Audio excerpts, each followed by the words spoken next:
کہ ہر صحابی نبی، ہر صحابی نبی جنتی، تمام صحابہ بشمول امیر معاویہ رضی اللہ تعالیٰ عنہ میرے سر کے تاج تاج تاج، اور میں ان کے قدموں کی خاک کے قربان، اور ایسوں کی منہ پر چھاپ۔ جن صحابہ کرام کے صدقے سے ہمیں ایمان کی دولت نصیب ہوئی، جن صحابہ کرام کی برکت سے ہمیں علم کی روشنی نصیب ہوئی، جن صحابہ کرام کی برکت سے ہمیں رسول اللہ صلی اللہ تعالیٰ علیہ وآلہ وسلم کا عشق نصیب ہوا، ہم ان صحابہ کے بارے میں کمزور بات سنیں گے؟ اس بندے کی حیثیت کیا اور اس کی اوقات کیا؟ حضور کی حدیثیں بھول گیا کہ جو شان بڑھائی ہیں، سینے سے لگائی ہے، چوم لیا ہے، ہاتھ پکڑا ہے، بلند کر دیا ہے کہ یہ مہاجرین کے بھی سردار ہیں، انصار کے بھی سردار ہیں، میرے ساتھی ہیں۔ والصلاة والسلام علی سید الانبیاء والمرسلین، اما بعد فاعوذ باللہ من الشیطان الرجیم، بسم اللہ الرحمن الرحیم۔ بڑی الصلاة والسلام علیک یا رسول اللہ، الصلاة والسلام علیک یا حبیب اللہ، الصلاة والسلام علیک یا نبی اللہ، وعلی آلک واصحابک یا نور اللہ، نویت سنت الاعتکاف۔ اللہ کے آخری نبی صلی اللہ تعالیٰ علیہ وآلہ وسلم نے ارشاد فرمایا، من صلی علیہ واحدا، جس نے میری بارگاہ میں ایک بار درود پاک پڑھا، صلی اللہ علیہ عشرہ، اللہ تعالیٰ اس پر 10 رحمتیں نازل فرمائے گا۔ صلو علی الحبیب صلی اللہ تعالیٰ علی محمد۔ شان صدیق اکبر رضی اللہ تعالیٰ عنہ مہینے کی مناسبت سے اور اس مہینے کے ہر دن کی برکات کے پیش نظر کہ جس مہینے کو جس بزرگ سے نسبت ہو جاتی ہے اس کا ہر دن عظیم ہو جاتا ہے، اور ہم نسبتوں کو ماننے والے ہیں، اور نسبتوں کے کیا کہنے، تو نسبت کوئی معمولی ہوتی نہیں، بلکہ معمولی بندہ جب نسبتوں کو پکڑ لیتا ہے تو وہ معمولی ہی نہیں رہتا۔ تو معمولی سے یہ ہے کہ جب جس چیز کو ہم اپنی عرف عام میں معمولی کہتے ہیں، جیسے مٹی ہو گئی، ہم اس کو معمولی کہتے ہیں، اس طرح پتھر ہو گیا، ہم اس کو معمولی کہتے ہیں، اس طرح کوئی چھوٹا موٹا پہاڑ یا اس کی چوٹی ہو گئی، ہم اس کو معمولی کہتے ہیں، یا کوئی ایسی جھوپڑی ہو گئی، اس کو بھی ہم معمولی سی حیثیت ہی دیتے ہیں، یا جنگل میں بنا ہوا چھوٹا سا کوٹھا، گھر، کچا مکان، اس طرح کا۔ لیکن آپ تاریخ اٹھا کر دیکھیں تو انہی جگہوں پر اولیاء نے اپنے قدم رکھ کر ان جگہوں کو مشرف فرمایا، تو یہ نسبتیں کہلاتی ہیں۔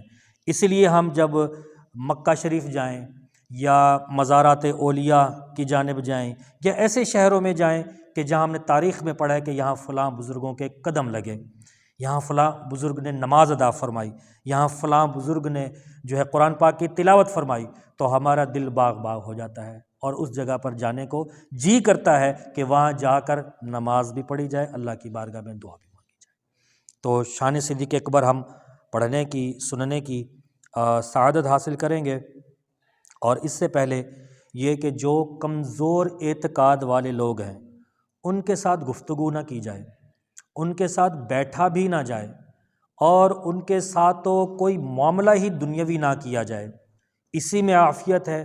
پر اس طرح آپ نے دیکھا ہوگا کہ ہر آئے دن، ہر آئے دور یا مہینے میں اس طرح کی باتیں پنپتی ہیں کہ وہ لوگوں کے دلوں میں اتر جاتی ہیں، ذہنوں میں اتر جاتی ہیں، اور وہ بندہ اپنے ہی علماء کو پریشان کرنا شروع کر دیتا ہے کہ بتائیے کیا یہ بات سچ ہے، کیا یہ بات درست ہے، کیا یہ بات، یہ جو کہنے والا ہے قائل ہے، کیا یہ درست کہہ رہا ہے؟ اس کا فائدہ کیا ہوگا کہ اپنا ایمان کمزور کرنے کی جانب اپنے آپ کو لگا دے گا۔ اس سے بہتر یہ کہ کان ہی نہ دھرے، ہٹ کر اگر لوگوں کی باتیں سننا شروع کر دیں گے نا، تو پھر کوئی صحابی بھی آپ کی زبان سے بچ نہیں پائے گا۔ کیا یہ ایک مومن، ایک مسلمان کی کیفیت ہونی چاہیے کہ وہ اپنی حیثیت کو بالائے طاق رکھ کے، اپنی حیثیت کو یاد کیے بغیر، اپنی اوقات کو یاد کیے بغیر صحابی پر اپنی زبان کھول دے، صحابی رسول پر اپنی زبان کھول دے، جبکہ اپنی حیثیت یہ ہے، اپنی اوقات یہ ہے کہ نہ نمازوں کا پتہ، نہ نماز کے فرائض کا پتہ، نہ واجبات کا پتہ، نہ غسل آتا، اور نہ ہی قرآن صحیح طریقے سے پڑھنے آتا ہے، اور ہماری یہ حیثیت ہے، پھر ادھر سے سن لی بات، ادھر سے سن لی بات، ادھر سے لے لی بات، ادھر سے لے لی بات، اور پھر ہمارے علماء سے یار میں نے تو صحابی کے بارے میں یہ سنا ہے، صحابہ کو تو حضور نے جنت کی بشارت دی ہے، ہر صحابی نبی جنتی جنتی۔ جب یہ عقیدہ ہم نے بنا لیا تو بھائی سننے کا سوال ہی پیدا نہیں ہوتا۔ میں کیوں سنوں شان صدیق اکبر کی کمی کے بارے میں کوئی بات یا کمزور بات؟ اس بندے کی اوقات کیا، اس کی حیثیت کیا کہ وہ شان صدیق اکبر رضی اللہ تعالیٰ عنہ کو کم کرنے کی کوشش کرے، اور ہمیں سمجھائے کہ آپ بھی اس بات کو فالو کرو، آپ بھی اس بات کو سمجھو، اور آپ بھی اس بات کو پھیلاؤ۔ ہم نے تو یہی پڑھا ہے کہ شان صدیق اکبر تمام انبیاء کے بعد لوگوں پر فوقیت ہے۔ ایک نیک بزرگ فرماتے ہیں کہ میرا ایک پڑوسی تھا، وہ بہت گنہگار تھا، یہاں تک کہ میں نے اس کی گناہوں کی عادت سے تنگ آ کر اپنا مکان ہی بدل دیا اور اس سے دور ہو گیا۔ کچھ عرصے کے بعد مجھے خبر ملی کہ میرا وہ پڑوسی وفات پا گیا ہے۔ اس کے انتقال کے بعد ایک شخص میرے پاس آیا، وہ بہت لمبے قد کا تھا، اس کی لمبائی دیکھ کر مجھے ڈر محسوس ہوا۔ اس نے مجھے کہا میرے ساتھ چلیے، میں اس کے ساتھ چل پڑا۔ وہ شخص مجھے میرے اسی پڑوسی کی قبر پر لے گیا اور قبر کھود ڈالی۔ جیسے ہی قبر کھلی تو میں نے دیکھا قبر کے اندر ایک سبز باغ ہے، اس میں ایک خوبصورت تخت رکھا ہے، اور میرا وہ گنہگار پڑوسی اس تخت پر بیٹھا ہوا ہے۔ میں نے حیرانی سے پوچھا تجھے یہ مرتبہ کیسے مل گیا؟ وہ بولا میں ہر نماز کے بعد یوں دعا کیا کرتا تھا، اللہم ارض عن ابی بکر و عمر و عثمان و علی وارحمنی بحبہم۔ یہ اس طرح ہر نماز کے بعد دعا پڑھتے کہ اے اللہ پاک ابو بکر، عمر، عثمان اور علی سے راضی ہو اور ان کی محبت کے صدقے مجھ پر رحم فرما۔ بس اسی دعا کی برکت سے اللہ پاک نے مجھے بخش دیا اور ایسے انعامات سے بھی نواز دیا۔ یقیناً سچ ہے کہ رحمت حق بہا نمی جوید، رحمت حق بہانا می جوید، یعنی اللہ پاک کی رحمت اعمال کی کثرت کو نہیں دیکھتی، رحمت کو تو بس ایک بہانہ ہی چاہیے ہوتا ہے۔ بعض دفعہ ایک چھوٹا سا عمل بھی بڑے سے بڑے گنہگار کی بخشش کا سبب بن جاتا ہے، اور اس خوش نصیب شخص کی تو کیا ہی بات ہے، یہ اگرچہ گنہگار تھا مگر 4 یاران نبی حضرت ابوبکر، عمر، عثمان اور علی رضی اللہ تعالیٰ عنہم سے محبت کرتا تھا، ہر نماز کے بعد ان کے حق میں دعا کیا کرتا تھا۔ اس کا یہی عمل بارگاہ الہی میں مقبول ہوا اور اس کی بخشش کا ذریعہ بن گیا۔ مختصر سی دعا ہے، ہم بھی یہ دعا یاد کر لیں، عربی میں نہ ہو سکے تو اپنی مادری زبان میں بھی ہر نماز کے بعد اگر اس دعا کو کر لیں گے تو اللہ نے چاہا تو ہم اس کی فضیلت کو پا لیں گے، ورنہ اللہ تبارک و تعالیٰ تو ہماری دلوں کو، ہماری نیتوں کو جانتا ہے، اس دعا کی برکت سے یا کسی بھی عمل کی برکت سے ہمیں بخش دے گا۔ پڑھ لیتے ہیں، اللہم ارض عن ابی بکر و عمر و عثمان و علی وارحمنی بحبہم۔ اس بندے کا ایک عمل اللہ تعالیٰ کو بھا گیا، اللہ تعالیٰ کو پسند آ گیا، اللہ تبارک و تعالیٰ نے اس کی بخشش بھی فرما دی اور قبر کے اندر تخت پر بھی بٹھا دیا اور انعامات سے بھی نواز دیا۔ اور ہم بھی کسی بھی عمل کو معمولی سمجھے بغیر یا چھوٹا سمجھے بغیر اس کو کر لیا جائے، نہ جانے اللہ تعالیٰ کو ہماری کون سی ادا پسند آ جائے اور اللہ تبارک و تعالیٰ ہماری حتمی مغفرت فرما دے۔ 4 صحابہ کرام جو ہمارے اولین ترجیح رکھتے ہیں، ان کے بارے میں دعا کر کے کہتے ہیں اللہ مجھ پر بھی رحم فرما اور ان سے بھی راضی ہو۔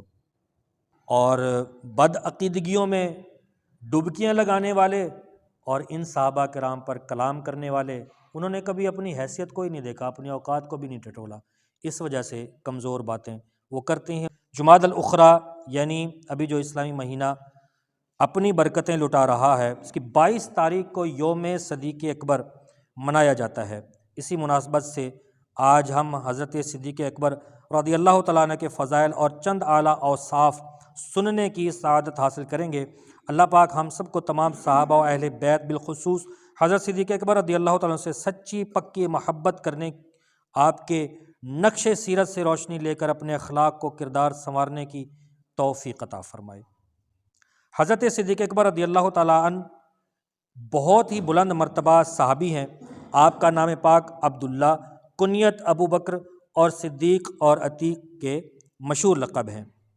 آپ بالغ مردوں میں پہلے مسلمان، پہلے صحابی رسول، پیارے آقا مکی مدنی مصطفیٰ صلی اللہ تعالیٰ علیہ وسلم کے اولین دوست، پہلے خطیب اسلام، پہلے مبلغ اسلام یعنی دین کی تبلیغ فرمانے والے، پہلے معین الدین یعنی دین کے لیے مالی و جانی مدد کرنے والے، پہلے بانی مسجد یعنی اسلام میں سب سے پہلے مسجد بیت بنانے والے، اور پیارے آقا مکی مدنی مصطفیٰ صلی اللہ تعالیٰ علیہ وسلم کے وزیر خاص، فرشتوں کی گفتگو سننے والے، امام الانبیاء صلی اللہ تعالیٰ علیہ وسلم کی ظاہری زندگی ہی میں نمازوں کی امامت فرمانے والے، اللہ پاک جبریل امین اور محبوب خدا صلی اللہ تعالیٰ علیہ وسلم سے صدیق لقب پانے والے مسلمانوں کے پہلے خلیفہ اور جانشین مصطفیٰ ہیں حضرت ابوبکر صدیق رضی اللہ تعالیٰ عنہ۔ وہ بلند رتبہ صحابی ہیں کہ قرآن کریم کی کم و بیش 32 آیات اور سینکڑوں حدیثوں میں آپ کی شان و عظمت کو بیان کیا گیا ہے۔ پیارے آقا مدینے والے مصطفیٰ صلی اللہ تعالیٰ علیہ وسلم کی وصال ظاہری کے بعد حضرت صدیق اکبر رضی اللہ تعالیٰ عنہ بلا فصل یعنی پہلے خلیفہ مقرر ہوئے۔ 2 سال 7 ماہ مسند خلافت پر رونق افروز رہے۔ آپ نے 22 جمادی الاخری 13 ہجری کو وفات پائی۔ آپ سبز گنبد میں اپنے یار غار رسولوں کے تاجدار صلی اللہ تعالیٰ علیہ وسلم کے پہلو مبارک میں آرام فرما ہیں۔ جو یار غار محبوب خدا صدیق اکبر ہیں وہی یار مزار مصطفیٰ صدیق اکبر ہیں۔ شان صدیق اکبر رضی اللہ تعالیٰ عنہ۔ حضرت عبداللہ بن عباس رضی اللہ تعالیٰ عنہ سے روایت کہ اللہ پاک کے آخری رسول صلی اللہ تعالیٰ علیہ وسلم نے فرمایا، جنت میں ایک ایسا شخص داخل ہوگا کہ تمام جنت والے اسے پکار کر کہیں گے، مرحبا مرحبا، یہاں تشریف لائیے، یہاں تشریف لائیے۔ حضرت ابوبکر صدیق رضی اللہ تعالیٰ نے بڑے تعجب سے پوچھا، یا رسول اللہ، کیا ہم بھی اس شخص کو دیکھ سکیں گے؟ ہم بھی اس شخص کو دیکھ پائیں گے؟ آپ صلی اللہ تعالیٰ علیہ وسلم نے فرمایا، اے ابوبکر، وہ جنتی شخص تم ہو۔ اب بتائیے، سرکار صلی اللہ تعالیٰ علیہ وسلم جنتی شخص کی بشارت دے رہے ہوں اور وہ جنتی شخص سامنے بیٹھا ہو اور اس کو پتہ نہ ہو کہ یہ کس کی بات ہو رہی ہے، خود ہی پوچھ رہے ہیں کہ کیا ہم اس کی زیارت کریں گے، اور حضور فرمائیں کہ وہ تم ہو، تو بتایا کہ ایسے لطف و کرم کا عالم کیا ہوگا کہ سرکار خود ہی ارشاد فرمائے کہ وہ شخص تم ہو۔ حضرت جابر بن عبداللہ رضی اللہ تعالیٰ عنہ سے بروی کہ ایک روز ہم حضور اکرم صلی اللہ تعالیٰ علیہ وسلم کی بارگاہ میں حاضر تھے۔ آپ نے فرمایا، ابھی تمہارے پاس وہ شخص آئے گا جو میرے بعد ساری امت سے افضل ہے، وہ روز قیامت انبیاء کرام کی طرح شفاعت کرے گا۔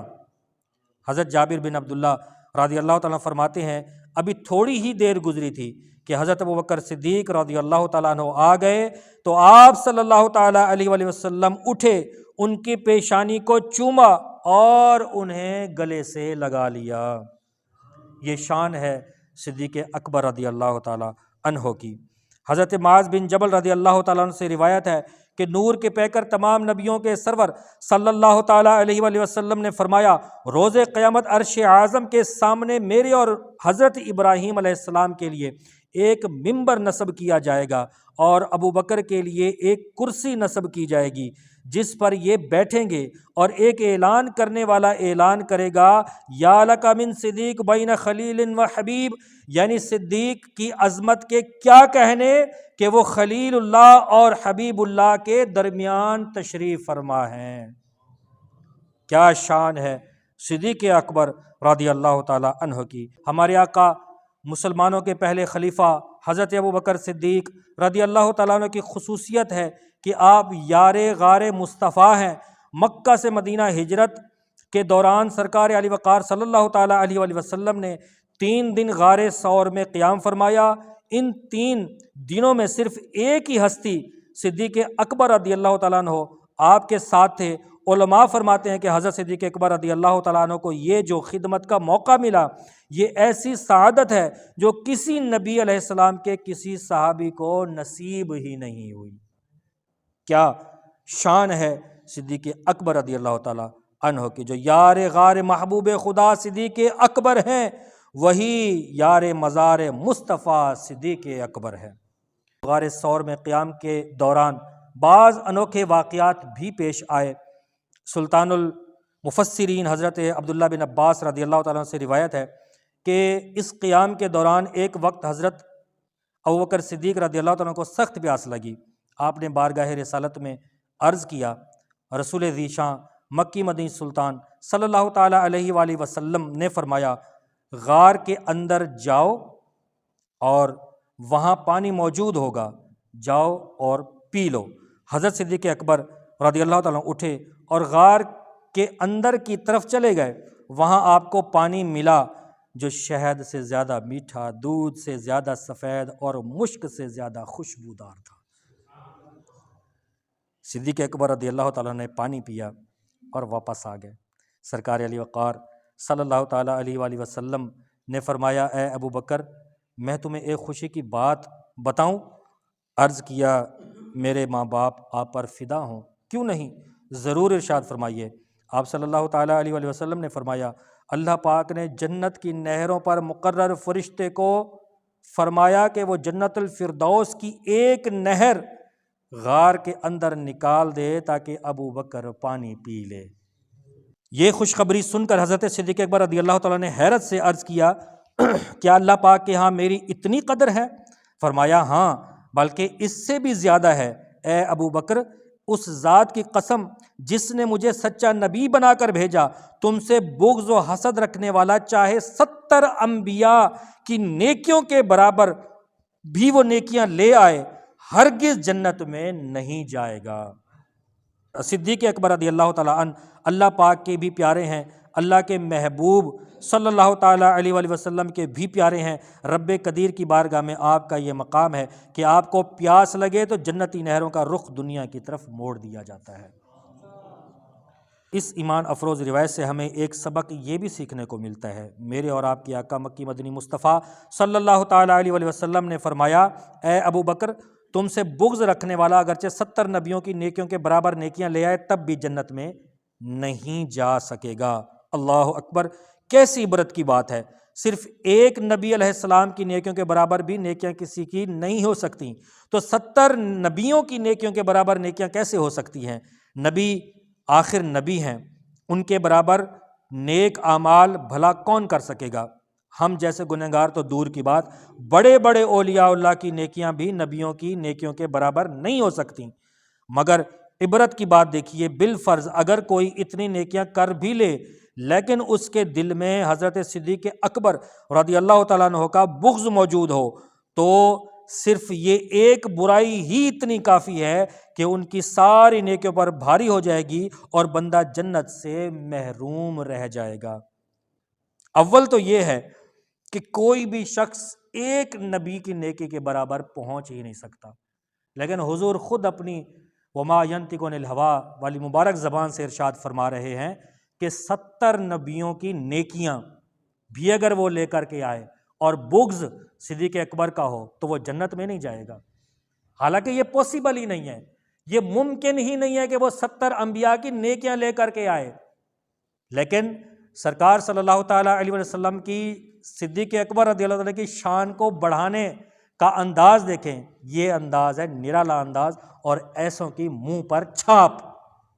تو صدیق اکبر رضی اللہ تعالیٰ عنہ غار میں ہیں 3 دن اور پیاس لگتی ہے تو جنت سے نہر کا منہ موڑ دیا جاتا ہے، اس غار کے اندر جہاں صدیق اکبر ہے وہاں پانی پیتے ہیں۔ اور یہ شان ہے ہمارے صدیق اکبر رضی اللہ تعالیٰ عنہ کی، اور ان کی شان میں وہ بات کرے جسے اپنا بیٹا بھی پانی نہ دے، یا شناختی کارڈ کی فوٹو کاپی پر دوسری مرتبہ اس کو سالن ملے اور پھر وہ بات کرے کہ شان صدیق اکبر کی یہ کمی ہے، یہ تنقیص ہے، یہ بات نہیں ان کو کرنی چاہیے تھی، یہ بات کر دی ہے تو یہ ثابت نہیں ہو سکتی، بھول بھلیاں ہو گئی ہوں گی۔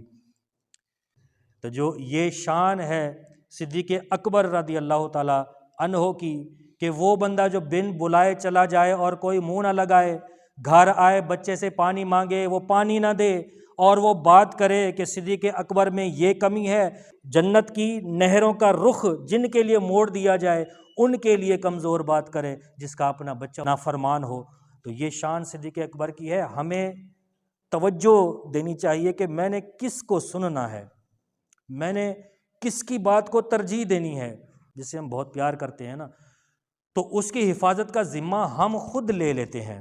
جس سے بھی ہم پیار کرتے ہیں یا جس کو اہمیت دیتے ہیں یا جس سے محبت کرتے ہیں، اس کی حفاظت کا ذمہ ہم خود لے لیتے ہیں۔ اب ہمیں پتہ نہیں ہوتا کہ ہم نے کس طرح اس کی حفاظت کرنی ہوتی ہے، بس ہمیں پتہ ہوتا ہے کہ ہم نے اس کی حفاظت کرنی ہے، اور پھر انداز خود ہی بدل جاتے ہیں اس کی حفاظت کے لیے۔ سردی ہو تو انداز مختلف ہوگا، گرمی ہو تو انداز مختلف ہوگا، دھوپ ہو تو انداز مختلف ہوگا، چھاؤں ہو تو انداز مختلف ہوگا۔ ہمیں پتہ ہے کہ حفاظت کس طرح کرنی ہے۔ جس سے ہم پیار کرتے ہیں، جس سے محبت کرتے ہیں، اس کی حفاظت کرنا چاہتے ہیں، تو وہ ہم اچھے انداز میں ہم اس کی حفاظت کریں گے۔ تو ایمان تو انمول دولت ہے جس کا کوئی مول نہیں۔ ہم تو اس کی حفاظت پر مامور ہیں جس سے ہم پیار کرتے ہیں، اور اس کا مول بھی ہے، لیکن ایمان تو انمول ہے، اس کا کوئی مول نہیں۔ تو بتائیے کہ اس کی حفاظت کا اہتمام ہمیں کرنے میں کتنی کوشش کرنی ہوگی، کتنی تگودو کرنی ہوگی، کتنی دوڑ دھوپ کرنی ہوگی، کتنی توجہ دینی ہوگی، اور اس ایمان کی حفاظت کے لیے کس کو سننا ہے کس کو نہیں سننا، یہ بھی مائنڈ سیٹ میں نے خود کرنا ہے۔ یہ میرے ایمان کا سوال ہے، یہ میرے ایمان کی حفاظت کا سوال ہے کہ کہیں میں صحابہ کرام کے حوالے سے کمزور بات سن کر میں اپنا ایمان کمزور نہ کر بیٹھوں۔ جن صحابہ کرام کے صدقے سے ہمیں ایمان کی دولت نصیب ہوئی، جن صحابہ کرام کی برکت سے ہمیں علم کی روشنی نصیب ہوئی، جن صحابہ کرام کی برکت سے ہمیں رسول اللہ صلی اللہ تعالیٰ علیہ وآلہ وسلم کا عشق نصیب ہوا، ہم ان صحابہ کے بارے میں کمزور بات سنیں گے؟ اس بندے کی حیثیت کیا اور اس کی اوقات کیا؟ ہمیں بھی اس کی اوقات دکھانی چاہیے نا۔ نہیں، ہم بھی سن کر اپنے ہی علماء کو پریشان کرنے کے لیے کمر بستہ ہو جاتے ہیں۔ تو بھائی کوئی اور کام کر لو، اگر اتنا فرصت ہے تو کوئی اور کام کر لو، علم دین سیکھ لو، نماز کے فرائض سیکھ لو، نماز کی سنتیں سیکھ لو، نماز کے احکام سیکھ لو، غسل کا طریقہ اچھے انداز میں سیکھ لو، وضو کا طریقہ سیکھ لیا جائے۔ اگر فرصت ہے، وقت ہے، تو اپنی اصلاح کے لیے کوشش کرنا شروع کر دینی چاہیے، اور قرآن سیکھ لینا چاہیے، نماز سیکھ لینی چاہیے، اور اللہ پاک کو راضی کرنے والے کام کرنے شروع کر دینے چاہیے اگر وقت ہے تو۔ یہ کون سی بات ہے کہ وقت ہے میرے پاس، میں نے اس کی سنی، ادھر تھوپ دی، ادھر سنی، ادھر تھوپ دی، اس سے سنا اس کو لگا دیا اور اپنے علماء کو پریشان کر کے رکھ دیا۔ تو ہم کیا سمجھتے ہیں کہ ہم اس طرح کی کمزور باتیں کر کے اپنے علماء کو لاجواب کر دیتے ہیں؟ ہرگز ایسا نہیں ہے۔ ہم کبھی بھی اپنے علماء کو لاجواب نہیں کر سکتے، بلکہ وہ آپ کی، یعنی ان لوگوں کی جو کمزوریاں بیان کر رہے ہوتے ہیں، ان لوگوں کو لاجواب کرنے کے لیے نہیں بلکہ اگنور کرنے کے لیے کہ جاہل کو جواب دینے میں اپنی ہی شان میں کمی آتی ہے۔ تو جاہل سے بحث کیا کرنی؟ ایک بندہ چمکتے ہوئی دھوپ کو دھوپ اور روشنی مان ہی نہیں رہا، تو میں کیسے لڑ کر اس کے روشنی منواؤں گا اور دھوپ منواؤں گا؟ وہ مان ہی نہیں رہا۔ یہ ہے جاہل بندے کی مثال، کہ چمکتے ہوئے سورج کی روشنی کو بھی وہ نہیں مانتا۔ جب وہ اپنی عقیدت میں اندھا ہو جاتا ہے، یا اپنی منمانی میں اندھا ہو جاتا ہے، یا تعصب کا اینک پہن لیتا ہے، تو اسے دن میں چمکتا ہوا سورج بھی دکھائی نہیں دیتا۔ وہ کہتا ہے نہیں، یہ روشنی سورج کی نہیں ہے، میں نہیں مانتا۔ تو ایسے بندے کو پھر کون سی دلیل دی جائے؟ تو ایسے بندے کو دلیل نہیں دینی چاہیے، سائڈ پہ ہو جانا چاہیے۔ اب وہ بھلے کہتا پھرے، کہتے ہیں، ہمیں پتہ ہے، تجربہ ہے اس بات کا، وہ جا کر کہتے ہیں میں نے عالم کو لاجواب کر دیا، میں نے مولوی کو لاجواب کر دیا، میں نے فلاں کو لاجواب کر دیا، میں نے قاری صاحب کو لاجواب کر دیا۔ اور جاہل بندے، جو بولتا رہے کرتا رہے، ہم نے اللہ رسول کو راضی کرنا ہے، تجھے راضی کر کے ہم نے کیا کرنا ہے؟ ورنہ میں نے، آپ نے، سب نے پڑھا ہے، سنا ہے، من عمل صالحا من ذکر او انثی وہو مومن فلنحینہ حیاتا طیبہ وَلَنَجْزِيَنَّهُمْ أَجْرَهُمْ بِأَحْسَنِ مَا كَانُوا يَعْمَلُونَ۔ جو اچھے کام کرتا ہے، توبہ طائب ہوتا ہے، مرد ہو یا عورت ہو، ایمان والا ہو، تو اللہ تبارک و تعالیٰ دنیا کی آسانیاں اس کا مقدر کر دے گا۔ مر جائے گا تو قبر والی زندگانی اس کی پاکیزہ زندگانی کر دی جائے گی، یعنی کہ اس کو زندہ رکھا جائے گا۔ نیک اعمال کرنے والے کو، شہداء تو قبر میں زندہ ہیں ہی ہیں، لیکن نیک اعمال بجا لانے والے جب اس دنیا سے چلے جاتے ہیں تو 14ویں پارے میں یہ ارشاد فرمایا گیا کہ مرنے کے بعد پاکیزہ زندگی کے طور پر قبر میں اس کو زندہ رکھا جائے گا۔ وَلَنَجْزِيَنَّهُمْ أَجْرَهُمْ بِأَحْسَنِ مَا كَانُوا يَعْمَلُونَ، اچھے اعمال کا بدلہ داہنے ہاتھ میں دے کر داخل جنت کر دیا جائے گا۔ قرآن بھی یہی کہتا ہے کہ نیک اعمال کرے، مسلمان ہو تو وہ جنت میں جائے گا، لیکن 70 انبیاء کی نیکیاں لانے والا ایک برائی کے سبب جنت سے محروم ہو رہا ہے۔ کیوں؟ کہ قرآن بھی تو اسی کی شان بیان کرتا ہے نا جس کی شان آقا کریم نے بیان فرمائی ہے۔ 32 آیات سے زیادہ آیاتیں صدیق اکبر رضی اللہ تعالیٰ کی شان میں نازل ہوئیں، اور خود عرض کر رہے ہیں کہ جنت کی نہر آئی، پانی پیا تو یا رسول اللہ کیا اللہ کی بارگاہ میں اتنا میرا مرتبہ ہے؟ تو آقا کریم صلی اللہ تعالی وسلم نے یہی ارشاد فرمایا کہ ہاں اس سے بھی زیادہ، ہاں اس سے بھی زیادہ۔ یعنی صدیق اکبر رضی اللہ عنہ کی توقع کیا تھی کہ میرے لیے جنت کی نہر آئی، میں نے پانی پیا، پیاس بجھائی، یہ شان بڑی ہے، کیا یہ شان ہے؟ تو آقا نے فرمایا نہیں، اس سے بھی زیادہ۔ تو کیا پتہ چلا کہ جو شان صدیق اکبر کی میں اور ہم سب بیان کرتے ہیں یا سنتے ہیں، یہ صرف دل کو تسلی دینے کے لیے اور محبت پیدا کرنے کے لیے ہے، ورنہ جو شان صدیق اکبر کی ہے نہ میں جانتا ہوں نہ آپ جانتے ہیں، وہ رسول اللہ جانتے ہیں۔ اس لیے تو فرمایا نہیں، اس سے بھی زیادہ، اس سے بھی زیادہ شان ہے۔ یہی اس سے زیادہ شان ہے کہ تشریح ہے کہ اتنے نیکیاں لانے والا صرف ایک برائی لے کر مرتا ہے تو وہ جنت سے محروم کر دیا جائے گا۔ یعنی صدیق اکبر کا بغض لے کر مرنے والا جنت سے محروم کر دیا جاتا ہے۔ الامان والحفیظ۔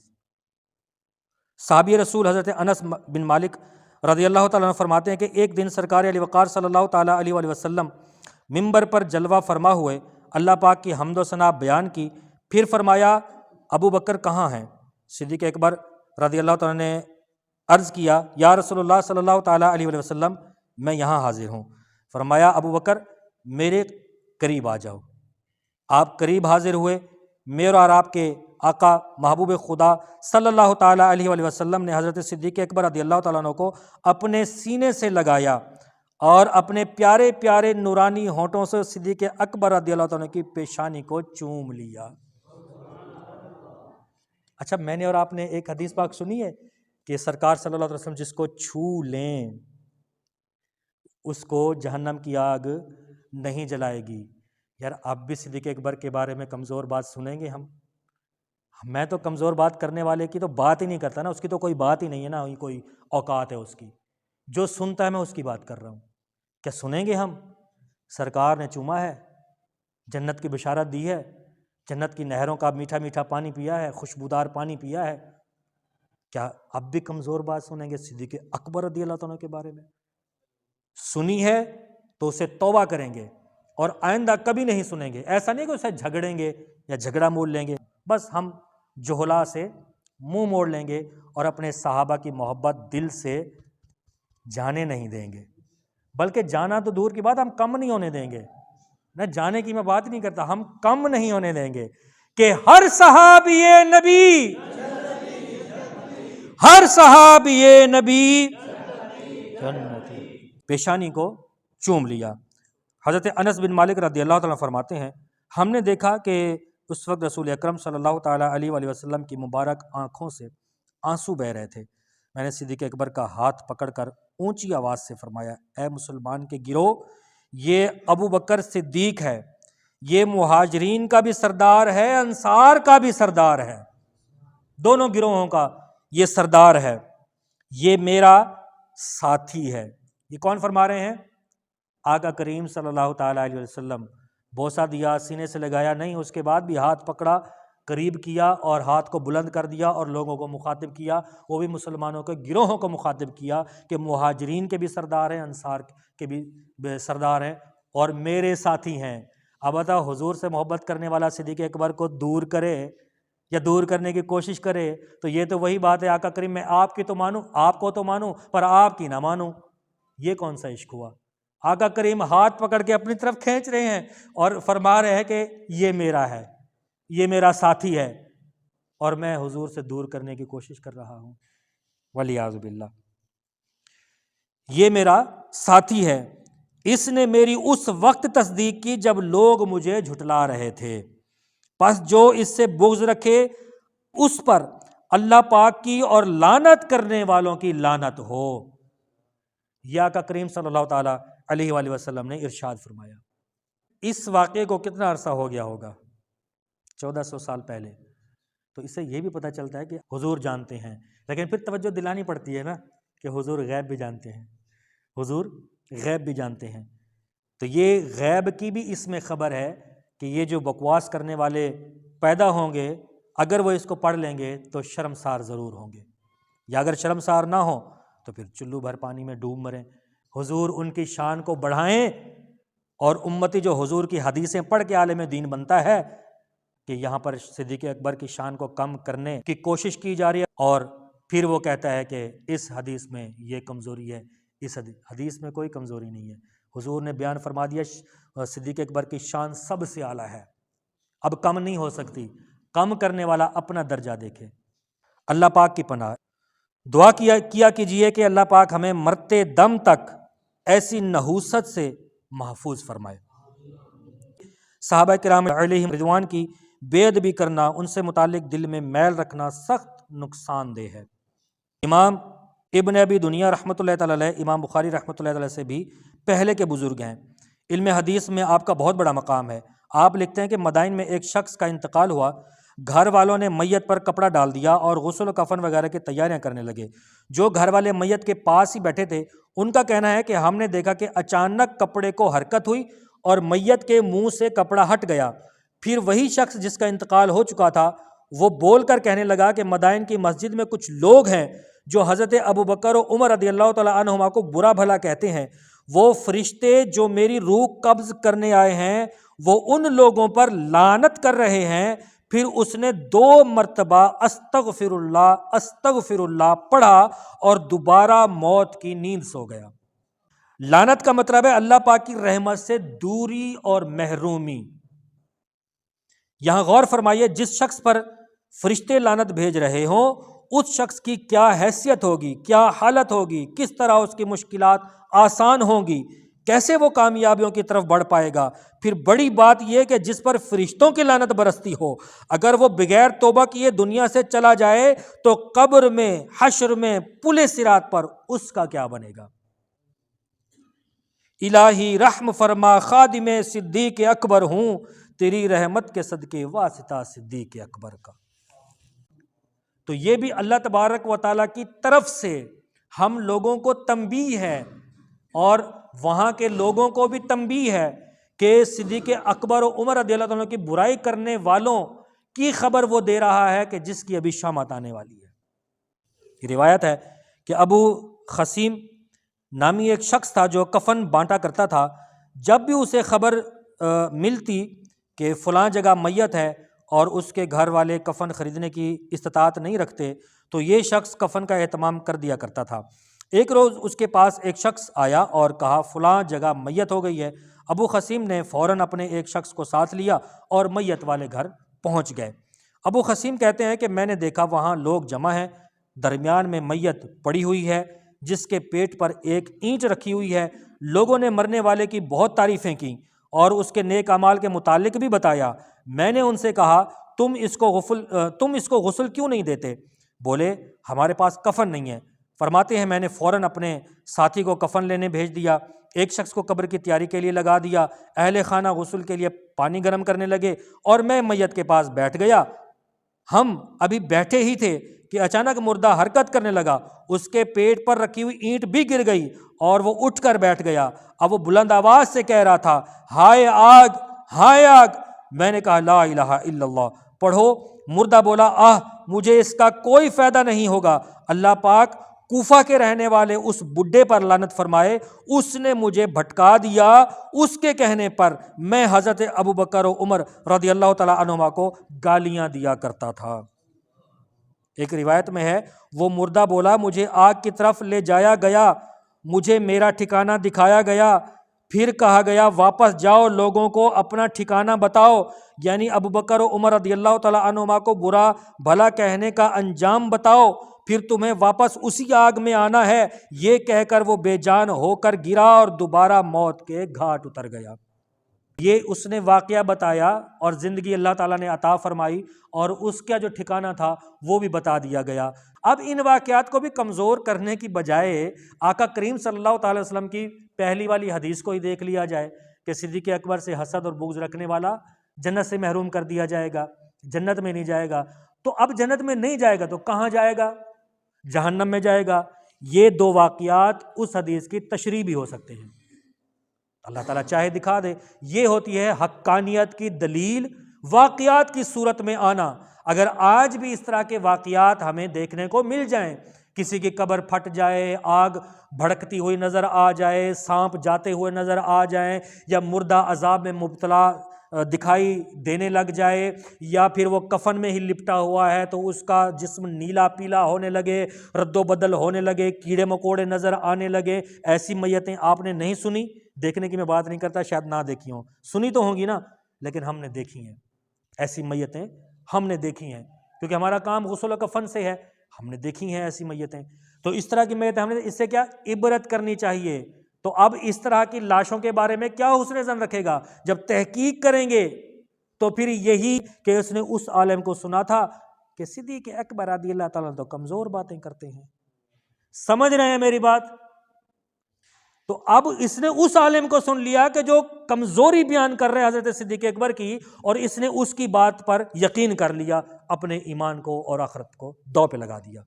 ایک گمراہ ہو گیا بندہ، اور اس گمراہ کے پیچھے یہ بھی گمراہ ہو رہا ہے، اور وہ بھی لوگوں کو گمراہ کر رہا ہے، اور اس کو اس مولانا صاحب کی بات پر یقین تو ہو گیا اور شان صدیق اکبر پر نقب لگا دیا، حضور کی حدیثیں بھول گیا کہ جو شان بڑھائی ہے، سینے سے لگائی ہے، چوم لیا ہے، ہاتھ پکڑا ہے، بلند کر دیا ہے کہ یہ مہاجرین کے بھی سردار ہیں، انصار کے بھی سردار ہیں، میرے ساتھی ہیں، تو بغض رکھنے والا جنت سے محروم۔ یہ کیوں بھول جاتے ہیں؟ نہیں بھولنا چاہیے نا۔ اصل میں ہوتا یہی ہے کہ جہاں کی خمیر ہوتی ہے نا وہیں جا کر ملتی ہے، جہاں کی مٹی ہوتی ہے وہیں جا کر ملتی ہے۔ یہ تو ہم باتیں سنتے ہیں، ہمارے کانوں سے ٹکرا ٹکرا کے گر جاتی ہیں، پھر ہم آ کے اہل سنت کا دامن تھام لیتے ہیں، بچ جاتے ہیں۔ ہم نے تو اپنے بچانے کا ذریعہ تو بنایا ہوا ہے، اور ہر کسی کو اپنی جو ہے نا بچانے کا ذریعہ بنانا چاہیے۔ ارے یار علم میدان، اور اچھا یہ سمجھتے ہیں کہ ہم نے بہت بڑا تیر مار لیا کہ جو اپنے صحابی کی شان کم کرے اور کہے کہ علمی میدان میں نے مار لیا۔ کمال کی بات ہے یار، تھوڑا کامن سینس تو ہونا چاہیے نا۔ یہ کون سا علمی میدان مار رہا ہے کہ صحابہ کی شان گھٹا رہا ہے؟ صحابہ کرام کی شان گھٹانے میں بھی کبھی علمی بات ہو سکتی ہے؟ او چاچا علمی بات ہو سکتی ہے؟ علمی بات وہ ہوتی ہے جو یہ کہے کہ صدیق اکبر رضی اللہ تعالیٰ میرے سر کے تاج ہیں، حضرت عمر میرے سر کے تاج ہیں، حضرت علی المرتضیٰ میرے سر کے تاج ہیں، حضرت عثمان غنی میرے سر کے تاج ہیں، تمام صحابہ بشمول امیر معاویہ رضی اللہ تعالیٰ عنہ میرے سر کے تاج تاج تاج، اور میں ان کے قدموں کی خاک کے قربان۔ تو شان صدیق اکبر تین اوصاف ہیں، مختصر ہم کر لیتے ہیں تین اوصاف۔ ایک ہے تفویض کا وصف ہے جو اللہ تعالیٰ نے آپ کو بخوبی عطا فرمایا، ویسے تو آپ کے بے شمار اوصاف ہیں۔ پھر لو لگا لینا، یہ بھی وصف آپ کو با کمال عطا ہوا، اور حضرت صدیق اکبر رضی اللہ تعالیٰ کے بارے میں خصوصی طور پر کہا جاتا ہے کہ جو اللہ تبارک و تعالیٰ پر بھروسہ اور توکل کرنے کا صدیق اکبر رضی اللہ تعالیٰ کے پاس ملکہ تھا، ایسا ملکہ کسی کے پاس نہیں تھا۔ یعنی کہ توکل اتنا مضبوط تھا کہ جس طرح ہم کہتے ہیں یا کتابوں میں لکھا، اور ویسے بات بھی سی ہے اور قرآن پاک کی تشریح بھی ہے یہ، اور ترجمہ بھی ہو سکتا ہے کہ اللہ تبارک و تعالیٰ کی مرضی کے بغیر پتہ بھی نہیں ہلتا۔ جی ہاں، یہ حقیقت ہے، اور اسی حقیقت کی روح کو صدیق اکبر رضی اللہ تعالیٰ عنہ نے پایا ہے کہ حضرت صدیق اکبر رضی اللہ تعالیٰ عنہ کی شان ہم اگر بیان کرنے میں کامیاب ہو بھی جائیں تو زیادہ سے زیادہ یہی ہوگا کہ ہمیں ناز ہوگا اس بات پر کہ اللہ تبارک و تعالیٰ نے ہمیں قابل کیا کہ ہم شان صدیق اکبر بیان کرنے کے لیے ہم یہاں کھڑے ہو گئے، ورنہ تنقیس جہاں ہو رہی ہے، جو کر رہا ہے، ہم سمجھا سکتے ہیں، ہم سمجھائیں گے وَذَكِّرْ فَإِنَّ ذِكْرَى تَنفَعُ الْمُؤْمِنِينَ، سمجھاؤ کہ سمجھانا مومنین کو فائدہ دیتا ہے۔ اور اس کا خلاصہ یہی ہے کہ اپنے ایمان کی حفاظت کرنے میں جو بندہ جتنا مخلص ہوگا وہ گمراہ لوگوں سے اتنا ہی زیادہ دور بھاگے گا۔ اس کو پھر سمجھانے کی ضرورت نہیں ہے کہ بھائی اس سے بچو، اس سے بچو، اس سے بچو، اس سے بچو، نیوں، کیونکہ اس نے خود اپنے ایمان کی حفاظت کا ذمہ لیا ہوا ہے کہ یار میں نے اپنے ایمان کو بچانا ہے۔ اب اس کو خود محسوس ہوگا کہ اگر شان صدیق اکبر کی کمی والی بات یہ مولوی کر رہا ہے تو کیا اس سے میرے ایمان کی روشنی بڑھے گی یا کم ہوگی؟ اگر وہ محسوس کرے کہ بڑھے گی تو میں تو سمجھتا ہوں وہ گمراہی میں بڑھے گی، علم ایمانیات کی نورانیت میں نہیں بڑھے گی۔ تو جو ایمان کی حفاظت کا ذمہ لیا ہے اس کو محسوس ہوگا، فیل ہوگا کہ شان صدیق اکبر کی کمی کرنے والوں کی بات سننے سے ایمان میں کمی آئے گی، بڑھوتری نہیں ہوگی۔ تو جب اس کو فیل ہونے لگے تو ان سے بیزار ہو جائے، بیزاری کا اعلان کر دے، بیزار ہو کر دور چلا جائے اور علماء کے قدموں میں آ جائے، علماء کو سینے سے لگا لے کہ مجھے بچا لیں، میں نے یہ بات سنی ہے، اب بتائیے کہ اس کا حل کیا ہے۔ ہمیں پتہ ہے کہ یہ جو ہاتھ میں ہے نا، یہ ساری رات، یہاں تو 2 گھنٹے بیٹھنا مشکل ہو جاتا ہے، یہ تو 10 گھنٹے بٹھا دیتا ہے، گمراہ کن لوگوں کی باتیں آپ کے کانوں میں سناتا ہے، اور ہم بڑے عجیب ہو گئے، ذہن کی پرمیشن دے دی، یوز کرو، استعمال کرو، دل و دماغ کی پرمیشن دے دی، جاؤ یوز کرو، استعمال کرو۔ اپنے دماغ، دل اور سوچ کا کنٹرول اپنے آپ تک رکھنا چاہیے، اس کا ایکسس کسی کو نہیں دینا چاہیے۔ اگر یہ چیز کرنے میں آپ کامیاب ہو جاتے ہیں نا تو پھر آپ کا ایمان کوئی کمزور نہیں کر سکے گا۔ ورنہ ایمان کی کمزوری کا سب سے پہلا ذریعہ یہ ہے کہ دماغ یا دل یا سوچ یا زبان، اس کا ایکسس آپ نے کسی کو دے دیا، اور نقصان کیا ہوا؟ اس نے آپ کے ذہن کے ساتھ کھلواڑ کر دیا، آپ کی سوچ پر ڈاکہ ڈال دیا، آپ کے دل کو وسوسوں کا شکار کر دیا۔ نتیجہ کیا ہوا کہ وجود ہل گیا، وجود ہل گیا تو بھاگا بھاگا آیا اپنے علماء کو پریشان کرنے کے لیے، اپنے امام صاحب کو پریشان کرنے کے لیے، اور کر رہا ہوں، ایسا ہو رہا ہے، ہم دیکھ رہے ہیں ایسا۔ اللہ تبارک و تعالی ہم سب کو ایمان کی دولت کی حفاظت کرنے کی توفیق عطا فرمائے، اور کسی بھی صحابہ کے حوالے سے بشمول امیر معاویہ رضی اللہ تعالیٰ عنہ کی کمزور بات سننے سے اللہ تعالیٰ ہم سب کو محفوظ فرمائے۔ اگر کبھی ہم نے سنی ہو تو ہم توبہ کرتے ہیں، آئندہ نہیں سنیں گے۔ اگر کہیں یہ بات ہو رہی ہو کہ ہم وہاں سے اٹھ جائیں گے، لڑنا نہیں ہے، لڑنا نہیں ہے، اٹھ جانا ہے بس۔ یہ اٹھنا ہی آپ کو انشاءاللہ یہاں سے اٹھا کر جنت میں لے جائے گا۔ صدیق اکبر کی شان اتنا معمولی شان نہیں ہے کہ جو آپ سے محبت کرتا ہے، آپ فرماتے ہیں، آگے حدیث تھی لیکن ٹائم کی کمی کی وجہ سے وہ پوری نہ بیان کر سکتا، مختصر کرتا ہوں۔ آپ فرماتے ہیں جب آپ کی شان بیان کی جا رہی ہوگی، آپ کو تخت دیا جائے گا، آپ کو مقام دیا جائے گا، اور آپ کے بارے میں ایک خصوصیت بھی ہے کہ جس طرح نبیوں کو شفاعت کی اجازت دی جائے گی نا، صدیق اکبر رضی اللہ تعالیٰ عنہ کو بھی شفاعت کی اجازت دی جائے گی۔ صرف شفاعت کی اجازت نہیں دی جائے گی، ایک مقام مخصوص تخت بھی دیا جائے گا کہ یہاں کھڑے ہو کر آپ سب کی شفاعت کریں۔ تو یہ فرماتے ہیں اگر یہ مقام مجھے مل گیا، یہ منصب مجھے مل گیا، تو صدیق اکبر فرماتے ہیں کہ میں اپنے مجھ سے جو محبت کرتا ہے نا، سب سے پہلے اس کا ہاتھ پکڑ کر اس کو جنت میں لے جاؤں گا۔ پہلے میں اس کا ہاتھ پکڑوں گا، پھر اس کو جنت میں لے جاؤں گا۔ تو آج لے ان کی پناہ، آج مدد مانگ ان سے، پھر نہ مانیں گے قیامت میں اگر مان